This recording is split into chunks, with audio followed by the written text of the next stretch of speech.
The Custom Views feature in Excel allows you to take a snapshot of your screen, which can include print settings, hidden columns and/or rows, and filter data.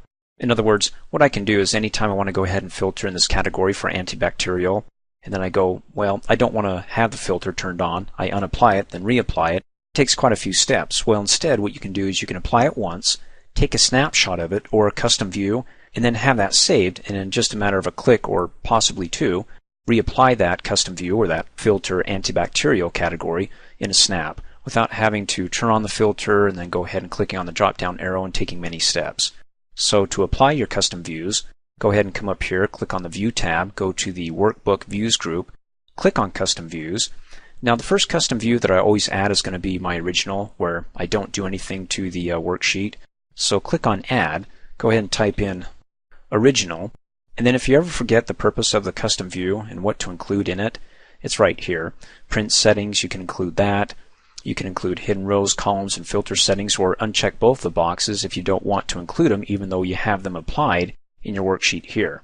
In any case, I don't have them applied, so it doesn't matter if I have them checked, but I'll leave them checked and click OK. There's my original view. Let's go ahead and do now a more custom view. In other words, let's say I don't want to include my column here for price.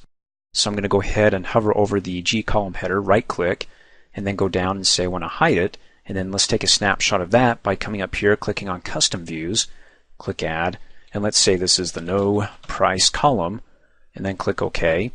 So I have two views, my original and my No Price column. And let me go ahead and unhide that. I can either hit Undo, or as you recall in an earlier training video, go ahead and select the column before the hidden column and click and drag over past the hidden column. Then right-click the selection, and you can unhide what's in between those two columns. Next, I want to go ahead and apply a custom filter. So to do that, usually you can click anywhere within your database if your database is built correctly, and then come to the Data tab and click on the filter. When I do that, it adds the filter arrows up at the top here because it can't figure out or separate the text above with the database below. So that doesn't work. Let me go ahead and click on it to unapply it, and let me select the region that I want it applied to, and then click on it again. And there we go. It adds the custom drop-down arrows, the filters there. As you recall in an earlier training video, I already went over all this, how to build a database and avoid those top common errors when building your database, which this is one of them. In any case, let me click on the drop-down arrow and unselect all and just say antibacterial and click Okie dokie. And then let's go ahead and take a snapshot of that. Let me click off in a blank area, go back to my View tab, click on Custom Views, Add, and then we'll just say this is our, and then click OK. Now let's go ahead and take a look at all three custom views that I saved. And you can do that by going back up here and clicking on Custom Views and choosing which one you want to see, Original, and click Show. Cool. Come back up here, Custom Views, No Price, Show. Pretty neat. Now I can cut the clicks down by placing on my Quick Access toolbar the customized drop-down arrow for custom views. Let me go ahead and right-click on the Quick Access toolbar and go to Customize Quick Access Toolbar. Click on the drop-down arrow, go to All Commands, and then scroll down to the C's. And there you go. You see where it says Custom Views, and then you got the Custom Views button.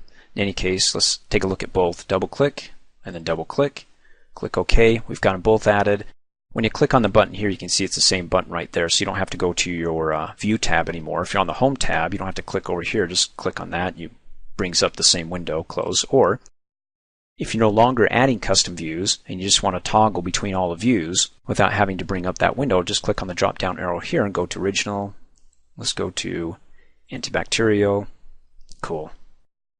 And then, like I said, if I go ahead and I add another custom view, and let's add, and let's go ahead and type in, this is our test view to see what it looks like if I take a snapshot of this view, but I say I don't want to see the filter settings. In other words, I don't want to include that. When I uncheck it and click OK, and I'm in the test view, well, it doesn't show it now, but let me go ahead and click on Original, and then click on the drop-down arrow and go back to Test.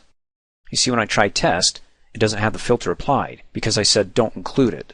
So make sure those check boxes are checked if you want to include those in the view. The hidden columns, print settings, and filter data. Thanks for watching. Hey, as a quick reminder, if you like my video, please give it a thumbs up. You can also click on me and subscribe to my channel to get notified of the latest videos. And for only $2 a month, you get online access to all my training. Or for downloads and DVDs, please visit me at dreamforce.us.